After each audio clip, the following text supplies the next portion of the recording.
Welcome to the Lara Jane Layton Show. This podcast is for you, the person who keeps putting others first. Your self-talk has held you back. You no longer need to take a second seat. Let's explore ways to overcome self-doubt. You can silence that inner bully voice and achieve your full potential. Here's your host, Lara Jane. Hey, friend. I am so excited to have Reneau back with us today. I so much loved our conversation last time, and he has so much knowledge and information and just simply an amazing person to listen to. So today I've asked him to talk to us about that anxiety around speaking up, that anxiety around just being ourselves and being comfortable with other people. So, Reneau, please help me and my listeners to be more confident and be okay with speaking our truths. Right. Well, thank you for inviting me. It's always a pleasure to be here. So, enjoyed it very much. So, again, it's a broad issue. And so we have the whole issue of, if you're doing like a presentation, in a boardroom or a classroom or whatever, there's that speaking anxiety. Then there's that speaking anxiety up like in just a meeting. Am I allowed to, voice my opinion? So maybe to tackle the first one first. I actually did some public speaking classes, a few of them when they need to fill me in with some other classes. And it's very similar whether you're dealing with 5 people, you're dealing with 1,000 people or whatever. There's that self-consciousness, which is really in many respects an other consciousness. I know when I first started doing public presentations and stuff, I was so afraid of making a mistake. And especially if you have a little perfectionistic tendency, not saying that I do, but probably do. I do. I mean, you look at the outlines I used to give in my books and stuff. Yeah, the perfectionism is definitely there. And that just, that would paralyze me. I was so afraid of making a mistake. And even like I play guitar, and even when I was playing guitar, if I do a lead or something, I'd freeze up sometimes, afraid I'd hit the wrong notes and stuff. I had a jazz guitar player once, and he said, he was teaching me some jazz leads. And he said, if you make a mistake, you want to do it twice so they think you mean it. I love it. And what I finally found that worked for me and works for a lot of people is just realize that mistakes are part of learning process, and most people really don't care. It's like it's not going to be in the evening news tomorrow, and that's something that I found very comforting. Is it's not like your morning newspaper or your podcast, broadcast, whatever you look at. It's not going to have a thing. So and so said such and such. And really made a mistake. And a lot of this anxiety comes from when we were young. In fact, a lot of times it can start like if you were a shy child, or it can often start like in grade school, especially middle school. Kids can be terribly cruel. And so your position in the pecking order is very important. And a lot of times if you were teased or, have problems that way, you get this kind of response that you're super sensitive to what other people are thinking. And you carry that into the adult world, and it's almost as if you're in front of that junior high school class, right? And people are judging you and getting ready to laugh at you and that type of thing. And the reality is nobody cares. They might care for 10 seconds, but they don't think of it past then. I mean, you've seen all kinds of people make mistakes, and, you think about it for, like 10 seconds, and you're back to your major concern, which is myself, right? Mm-hmm. What am I going to have for lunch? What am I doing? How's my, what do I need to say next, or whatever it is you're doing, right? And so in the adult world, people don't care about you. And while that's kind of sad, one was respect. The other side is kind of comforting, right? Mm-hmm. So I find that's very important for people to remember, is that people don't care if you make a mistake. And I came up saying things like, well, my brain just turned to jelly. I forgot what I was going to say, but it'll come to me in a moment. And it always did. And, that'll practicing that idea of, it'll come to me in a moment, as opposed to I forgot what I'm going to say. It kind of triggers your subconscious to say, okay, start looking for that stuff. If you tell yourself, well, I forgot, I can't do it. Then it's like you're telling your brain, well, quit looking, right? Right. It is. We're training our brain that it's okay to forget instead of it's okay to remember later. And And I use that in all walks of life. Back when I started using it, sometimes it'd be like the next day something would come to me, that I was trying to remember. And so I say, oh, great.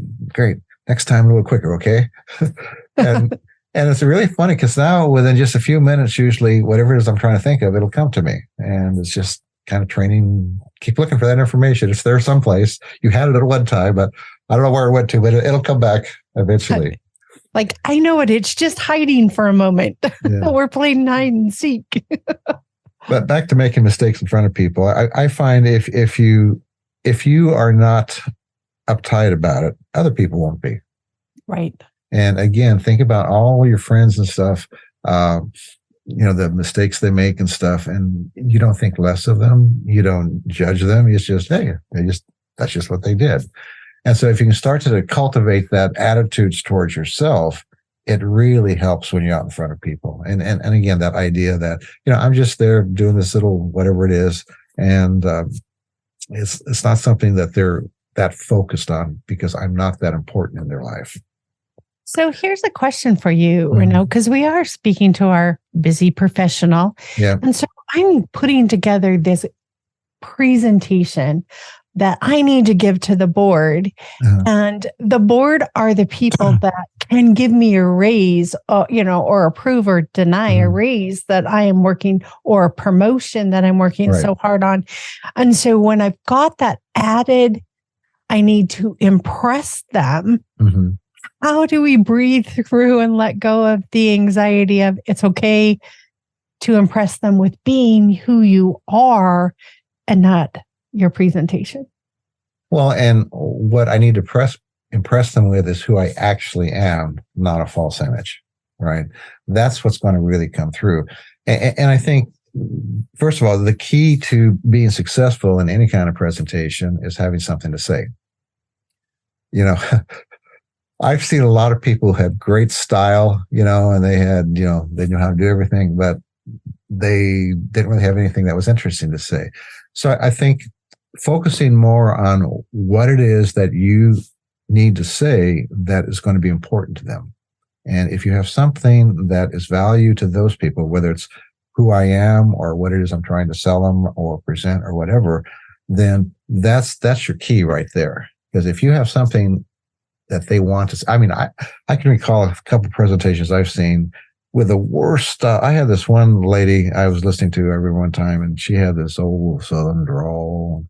She'd get to the point, and but what she was saying was just so fascinating. After a few minutes, you just ignored all that.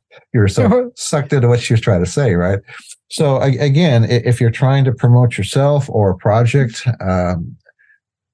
decide what it is that these people need and that would be of value to them, and focus on that rather than on, just I need to be impressive in my style. Certainly style is important, being articulate, being able to say things. And so in that case, practicing is important. I find it's better not to memorize things, but rather to have key points. And so, because if you know what you're going to say, you don't need to memorize it. It's like what we're talking here. I've done this stuff for so many years. I have some key points in my head I thought of beforehand, but then that's all I need. And then you just kind of roll with it. So the same thing is know what it is you want to say and know what it is that's valuable that you want to say.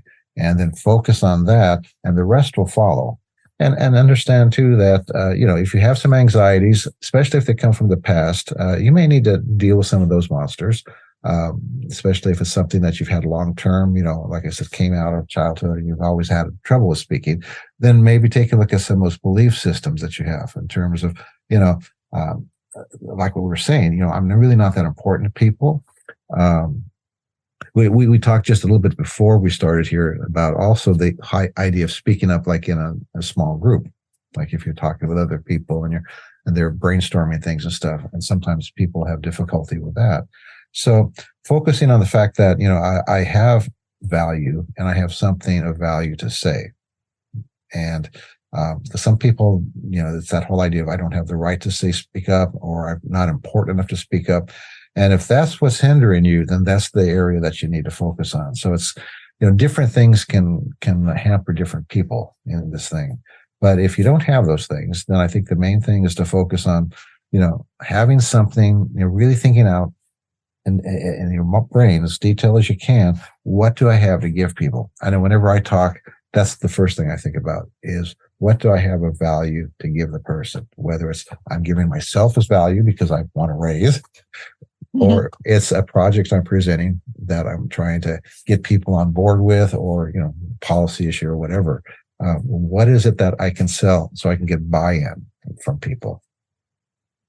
I like that. And it kind of made me think about some of the brainstorming sessions I've been through at work where people won't share what's on their mind. They won't say a thing. And then you say something, I'm really glad you brought that up. Right. And it's like, okay, if it's on your brain, and had I not brought it up, it wouldn't have been brought up. And so that fear of hurting somebody's feelings, that fear of stating the truth creates a lot of anxiety for people because they know it exists, but they're afraid to share it.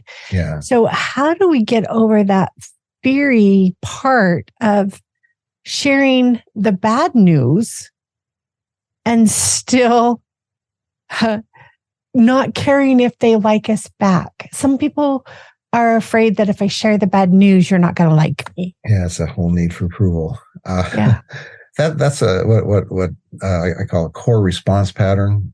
And core response patterns, originate when you're young, and they're an automatic kind of conditioned response pattern that you just continue to do unless you do something to change it.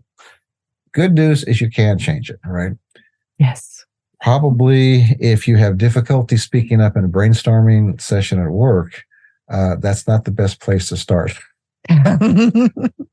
When you start work small.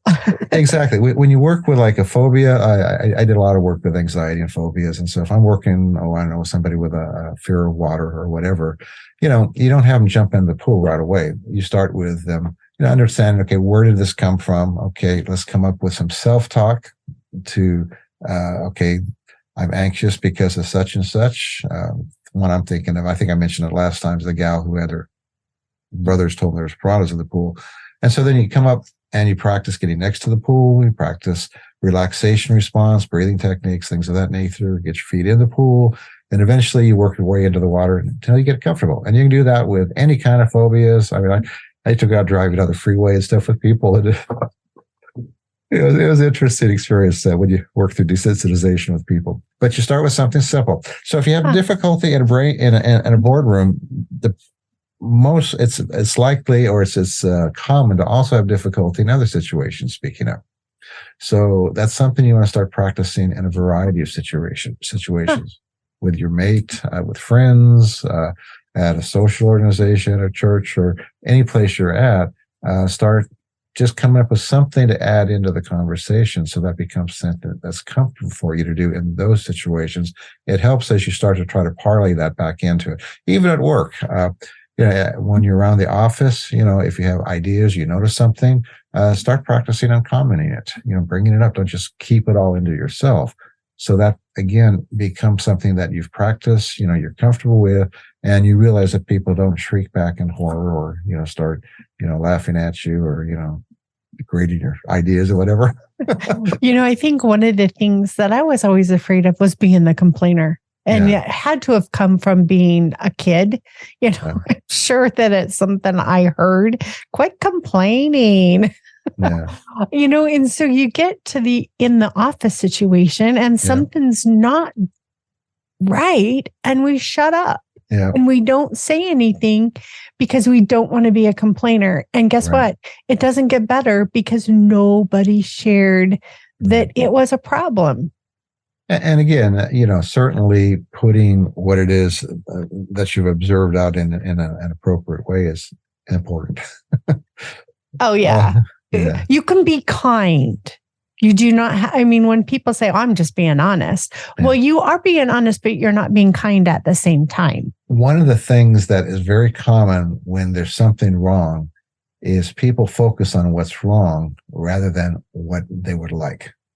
you see this with couples. You got a couple in there, and so they're saying, well, this person does such and such, and I can't stand it when they do that. So what do you want in this situation? Well, and then I can't, and then they do that, and I know. So what would you like in this situation? So the same thing in a business situation. Rather than just saying this is wrong, think about what would be right or what would be helpful to correct it. Pose the solution instead of the problem. Exactly. Because I think that's something that frequently you'll find is people will just start saying these are all problems, but they have no idea of what they want. And so it's taking some time to think about what would make things better. What could I propose that would be of benefit? And then that's going to be received when you put out, well, I noticed this, and if we did this, I think it would be better. That's received much better, whether they agree with your solution or not. But a lot of times that will kick them into thinking about maybe alternate solutions. And so, and it also tells them that you're not just looking at it to complain. You're looking at it to fix. And that is really different. And like I said, a lot of times it'll stimulate other people to start thinking about, well, that sounds good, but how about this or whatever? And so, you kind of get a mini brainstorming thing going on between the two of you sometimes. So that can be very useful. This needed approval to be approved of is another very, very common thing for people. And some of that's genetic. It's interesting. You take little kids and the Dunedin study, which started studying people in this town for a year, and they've still been studying them for 50 years. They found by age 3, people fit into different, groups. You had your courageous kids, the ones that go out there and become hang gliders and all that type of stuff later on. Then you have your well-adjusted kids that do things pretty well. And you got the kind of reserved kids, and they do fine. And then you got your really shy kids and your under control kids. Probably in business, you won't see your under control kids because they're out there in prisons and doing other stuff, right? Especially if they're in a negative background. But sometimes, your personality is just that maybe I am a little bit more of a quiet type, as opposed to some people do find it just more naturally easy to speak up and to just be out there. They're a little bit more on the courageous side, right? These are things that you can develop too. You can be on the reserve side. And again, by practicing, you can learn how to become more out there. That's not going to be your normal way of, how you get energized, right? The old Myers-Briggs talks about the introverts and the extroverts. And it's really kind of what energizes you. I mean, some people, they get out there in a group of people and they're shaking hands and they're talking and they just get, the battery gets all totally full, right? And other people, they're just happy as a clam being over there in the corner, right? That doesn't mean you can't learn how to go out there and be in a crowd. I used to actually be on the introverted side of the Myers-Briggs. I was very close to the middle, but when I've taken it, a few years later, I found I had crossed over slightly on the more other side. I'm very happy being on my own, and studying and doing stuff and being a contemplative. But I can get out in a group and I find I get energized now when I'm with people. It tires me. If it tires you, then you're still an introvert. How I learned it, because I can have a lot of fun in a group and communicate and shake hands and chat. You're on that other side. But when I go home, I am peopled out and I am done. Okay. Like I am completely exhausted, but I can hold it for a while. Where I know my husband comes home more energized, like, let's go do that kind of thing again. And I'm like, that is so hard. So there's definitely, when you come home, are you more energized or are you more tired, even though you can sustain it during that time period? So, So being aware, I can fake it. and the idea, and it's not necessarily faking it, because actually I do enjoy it. I go out with people, and and it's a lot of fun. Even though, I get home and I'm ready now just to sit down and watch some TV or something, right? So as we talk about all those things, though, that's things that cause us anxiety. I mean, that same thing is, I'm out and I need to show up and be kind to all these people. And sometimes that anxiety level of, I don't know if I can sustain 4 hours. I know how far I can go and still be really happy and pleasant and kind. And then when I cross over that line, but until you know that, it's going to cause anxiety just getting put in this situation. Well, and that's why I think it's really important to gain an understanding of who am I in that sense, and knowing that there are different types, and maybe I am somebody that just, I can do 2 hours and I'm fine. So plan, if you're going to a conference, plan some, I'm going to have some escape times.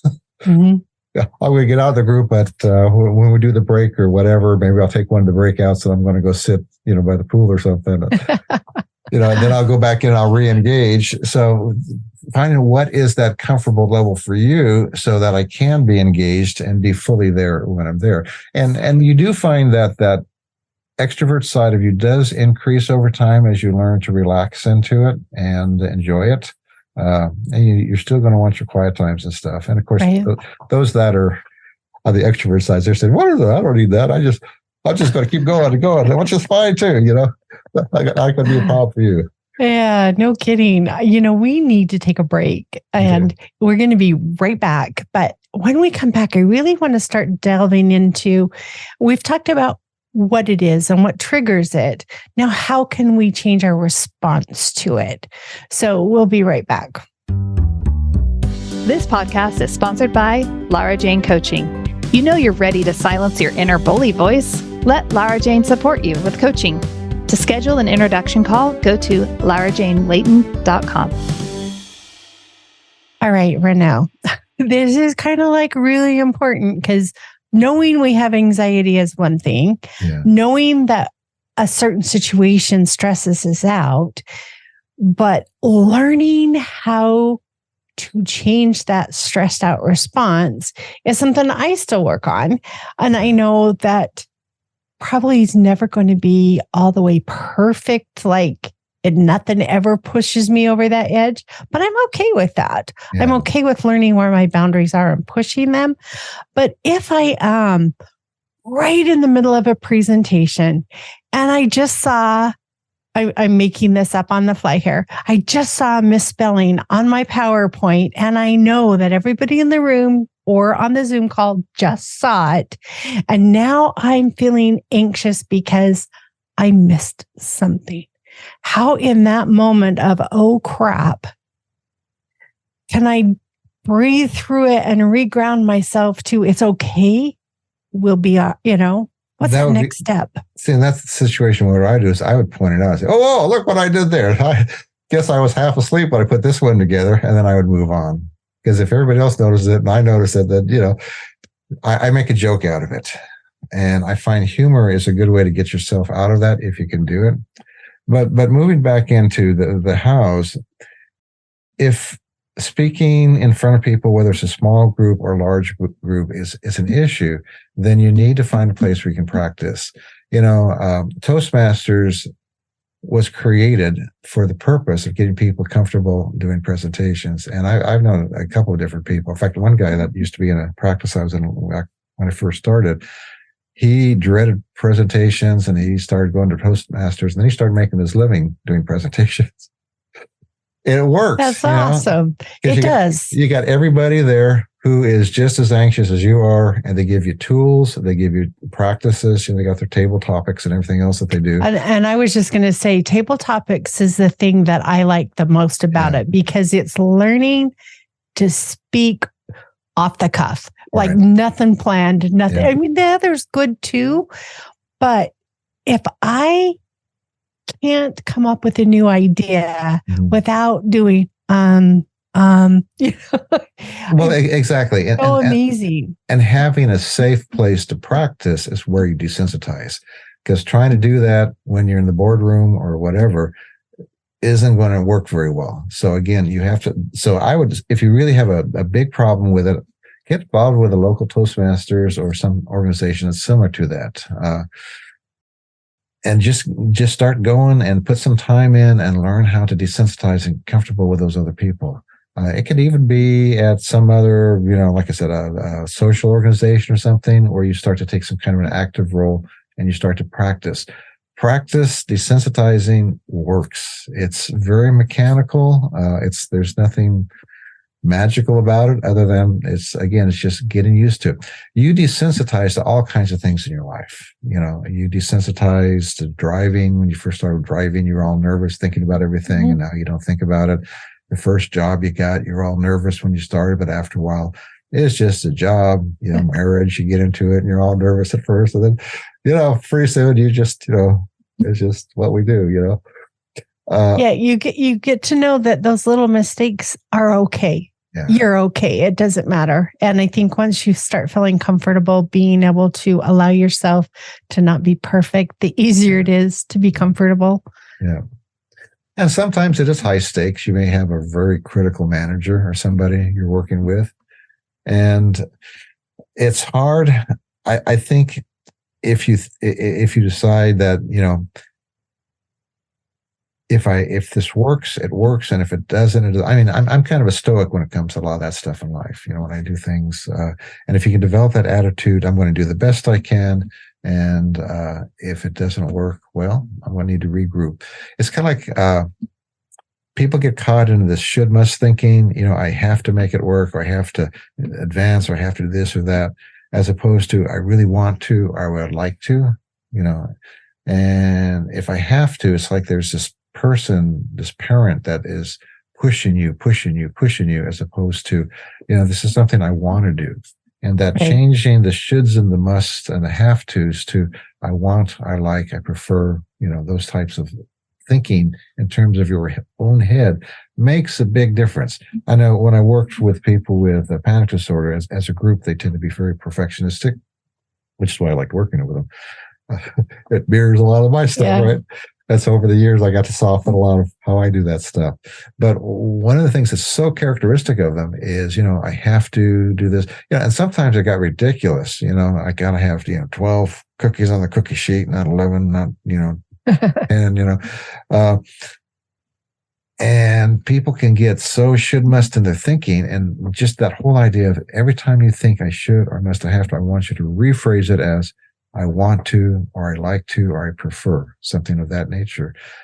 As you start practicing that, you find that you change. And I would really like to get this raise. I really want it. It would make a big difference in my life. But if I don't get it, then I'll have some choices to make. It's the idea of looking at life as a series of choices. You decide to do things because you get some goodies or you avoid some bad stuff. Right. And I love that it's a series of choices and not a series of reactions. Yeah. Because we do seem to react in so many situations. But if you can what are my choices here and what opportunities can I take advantage of, it really adds to, for me, the love of life, the love to do things. And if you're focused on, I have to, it must, this needs to be, this is the way it has to be, you blind yourself to those other alternatives. And, even something as simple as driving a car, I have to be on time. Got to be on time. Oh my gosh, there's traffic and when I'm late, I have to be on time. People do craziest stuff on the freeway, right? Because they have to be on time. That's right. They're yelling, they're screaming, they're driving crazy, I know people that have been fired for being late. And I was always so thankful I was in a position that as long as I made it to my meetings, it didn't matter. Yeah. As long as nobody else was put out because of my behavior. But I was very lucky in that way. So I never had that one. Well, and again, I grew up with good Depression era parents, and being on time was super important because you did get fired if you were late. And it was interesting in school because we would talk about, people who were habitually late as to people who were habitually on time. And it's a combination of habits, unconscious habits, and belief systems. It's like the student who was late all the time, they had the belief system of, it's okay, doesn't make that big a difference. And habit pattern was get ready in the last minute, right? Yes. And the student who was on time, they would get stuff ready the night before, and they just had the belief it's important to be on time. And I need to always put that cushion on traffic and stuff, because you never know what's going to happen, as opposed to it's going to take 15 minutes. I'm going to leave exactly 15 minutes ahead. Right. And so if you have any kind of habit pattern like that, that's something to take a look at. What are my attitudes? What are my beliefs about doing that behavior? And what do I do in terms of my preparation or lack of preparation?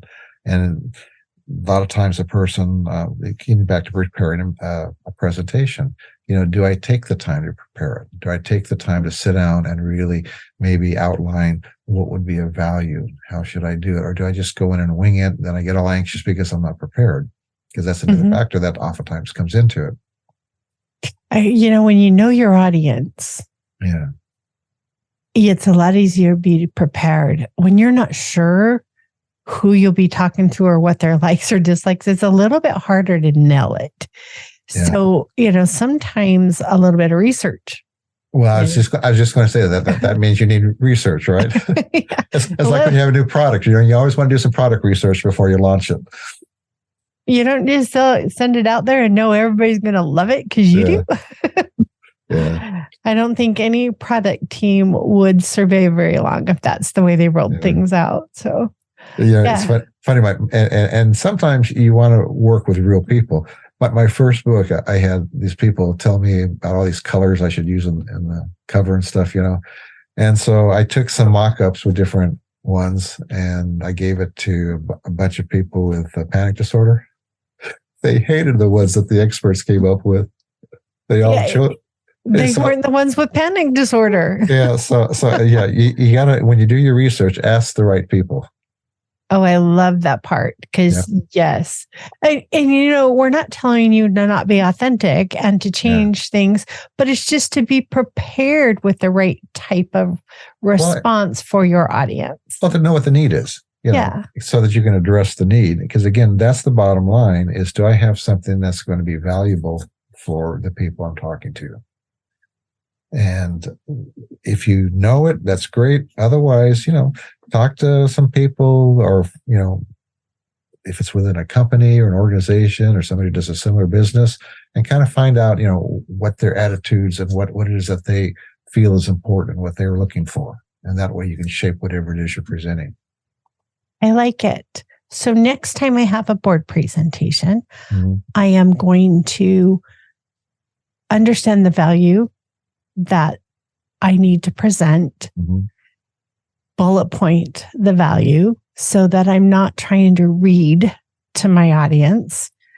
I am going to do a little research on what the value they think they're going to have or the things they like, and then show up. And if I make a mistake, acknowledge it. Yep. And laugh about Make it so that nobody feels like they're hiding something from you.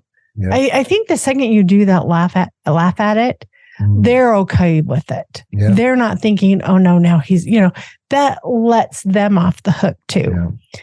And then have fun. What did I miss in our steps? And one thing I just might point out too, if you look at people that are really successful and high powered, they laugh at their own mistakes all the time. They're okay with it. That they're so comfortable with the fact that, hey, I know what I'm doing. And sometimes I say silly stuff, but it's, I'll get back on track. And again, the more you can gain confidence that you're in that space, the more successful you'll be. Early in my career, I learned how human CEOs were. I was pretty new and where I'm working a little bit late at night and I get a call from the CEO and he goes, I can't find solitaire on my computer. You got to come help me. I'm like, so I walk in the CEO's office and here he is with his shoes off, feet up on his desk, leaned back, playing such, wanting to play solitaire to de-stress before he headed home. Yeah. And I went, oh my gosh, CEOs are human too. And that's important is they got a lot of same stuff going on you got going on. And so really acknowledging that it's okay to be you and being okay with not being perfect is going to really free up some of that anxiety that builds up, because it's not even going to build up, because you're not going to have the reason to second guess it once you've done those steps. A couple things that I used to have people write down and remember is that perfection is a goal. I mean, is a direction, not a place. And if my goal is perfection, I've guaranteed failure. Because it's going to keep changing too. Yeah, I mean, if you think about it, if I want to be perfect, I've guaranteed I'm going to fail, because nothing a human being does is ever perfect. If we were perfect, we wouldn't be here. Yeah. We'd be in another having dimension. Some things like that to tell yourself and remind yourself, it really helps to calm you down, especially when you find yourself stressing out over mistakes and stuff. So coming up with some self-talk like that, and sometimes it helps to even write it down on a card, stick it in up by your mirror someplace. And so you can just kind of automatically have that in your head when you start stressing out over mistakes and stuff. Mistakes are a natural part of learning. Most mistakes really are unimportant. Now, some are, right? But if you think about all the mistakes you've made today, none of them are going to amount to anything tomorrow, probably 5 minutes after you made them. They were just a hiccup. Yeah. We don't damn ourselves for the rest of our lives if we have the hiccups. But you just allow it to happen. You allow it to work through and you move on. And if you're uptight with mistakes and stuff, these are types of thoughts that don't come to your mind, which is why I come up with a collection of things like that. Write them down and just memorize them so that you can tell yourself those things. And those will help calm you more than anything else, I think. I mean, breathing techniques and, relaxation response helps too. I mean, I used to use that with people. So I love the message that you just said, because when I am in the middle of a panic attack or an anxiety attack, my rational brain's gone. Right. If I don't have it written down to remind me to reground or to change my thought process, Yep. I'm not going to think of it. And so if you have that object on your desk, that means breathe, or means it's okay. Whatever it is that you need to do in that point of, I'm crossing the line from stress to anxiety, because the second you cross that line, that rational brain's going, and you need something to pull you back. I need something to pull me back. And I find that these things help me. So, and different things work for different people. So it's important to, look at a variety of things and pick out the ones that are meaningful to you and to use those. It's so much easier to calm another person down when they're in anxiety than yourself, because you're not in the middle of it. You're not in the threat. You're not in that fight flight. You can think still. And so if you have a partner that can help you, that's also great. And actually, that's one of the reasons why I often used relaxation response.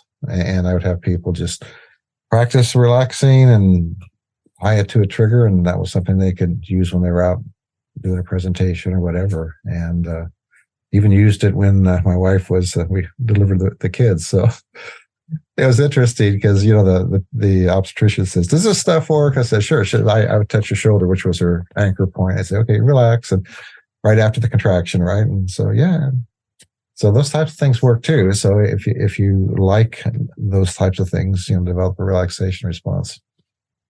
Yes. Yes.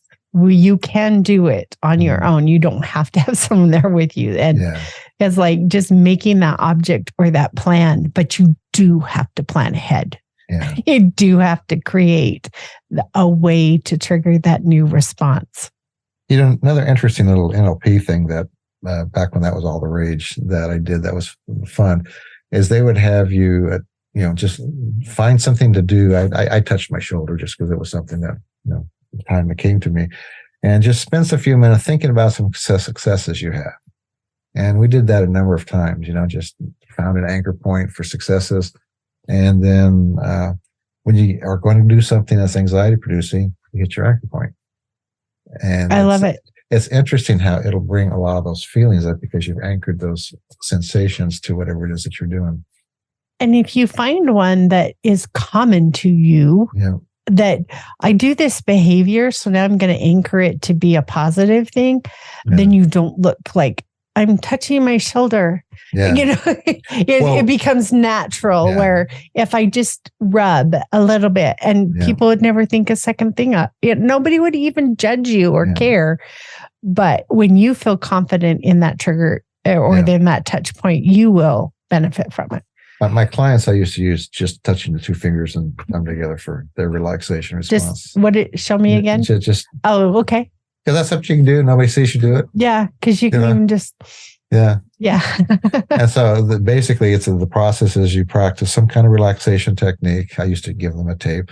And then, you do that while you listen to the tape. And after you do it a number of times, you'll find that it's not going to make you the same level of relaxation as you listen to the tape, but it'll take the edge off. Taking the edge off along with some of the self-talk usually is enough to bring you down a couple notches. So our friend that's listening, the movement that he had with his fingers was just kind of rubbing a couple fingers and his thumb together, kind of the same process you would use if you had a worry stone in your hand, just without the stone or that smoothness in between. And so I like that. And you do that while you're listening to some kind of relaxation program. And there's a bunch of them on YouTube. You can buy them. You can pay people to give you one. So find a great relaxation meditation type tape, there's a couple of MP3s up on my website too. So go to Reneau's website and download some of the ones that he has. And that link is in our show notes. So that's great. You don't even have to go search. Yeah. So do the movement that you want to take as you listen. And then when you need it, you do that movement, and all of that listening and positivity will reground into your body and help you move through the situation you're wanting to get rid of. And again, it's allow to leave. It's not going to be the exact level as when you're doing it, but like I said, it takes it down a notch. And so that's enough to help get the rational part of your brain kicking back in. That's all you need is one notch and your brain come back. So that's great. So Reneau, as we get towards the end of our conversation, I love talking to you and I don't want to end it, but we're going to, so we can respect other people's time. But in the last words of wisdom, that last piece of, we started with talking about how to let go of that anxiety, why we're speaking to people within the office. Like let's pretend like we're talking to, we need to bring something up to our HR director. Mm-hmm. And there's all that worry. Will they like me? Am I going to be a complainer? What is the last bits of piece to allow yourself to get through that situation with the least amount of anxiety? If you've thought of something useful to say, then again, the format is basically, I've noticed this, and I think it would help if I find that's a real simple formula. All right. So write it down. I noticed this, and I think it would be helpful for this. Mm-hmm. So present in a calm, noticing way, the thing, I don't want to call it the thing we want to change, and then show how it could change with the idea that it doesn't have to be this way, but this is the way I thought of it. I mean, the alternative would be is we've been doing this, and it might help if we added whatever or changed this. I mean, we've been doing this. Yeah. It might help if we did this. Yeah. I like it. We might be more efficient, those types of words, right? Sometimes planning how we're going to present these things, even though it's not a formal meeting, reduces the worry. And actually saying them, practicing saying them. That, planning is one thing, but also out loud, in your car, in the bathroom or whatever, just if it's something that's difficult for you, practice saying it a few times so it comes out. Now, I mean, that may not come out exactly the same, but at least you'll have that flow going. The reason for practice isn't the perfection of the order of the words or the pronunciation of the words. It's not for that. It's so that you are comfortable with sharing the message. Exactly. Yeah. Because I think growing up, I thought practice was to make it perfect. Oh. And so if I messed up with a word, then I had to practice harder. And then as you get older, you go, oh, I just need to know the gist. I need to be comfortable with delivering the message, but how I deliver it and the words I choose can change at time of delivery. When I teach guitar, and I still do a little bit, they say practice makes perfect. That's not true. Mm-mm. Practice makes permanent. Yeah, if you practice so it's how wrong, you will do it that same way as you practiced. So my goal in practicing saying something is not to say it perfectly, but to imagine myself in the situation and to desensitize myself to doing that type of activity, to doing that motion. I really like it. I really think that so many of us think it's the word for word delivery. Yeah. And it really is, am I getting the message across? Yeah. I'm comfortable being mentally and then physically in that situation. Yes. Cool. I love it. Mm-hmm. Thank you so much for joining us today and hanging out with us. Friend, I am here for entertainment purposes. I am not a mental or medical professional. I might be mental, but I'm not a professional at it yet. You're not mental then? Okay. Oh, please find the links to these amazing recordings that Reneau has in the show notes. And stay tuned for the next episode. Are you tired of waking up exhausted? You are not alone. If you're looking to take your life back, let's start with the simple step of adjusting your self-talk. Stay tuned for the next episode with your host, Lara Jane. Remember to follow the show so you don't miss the next simple step that you can use to feel more confident. And please leave an honest review.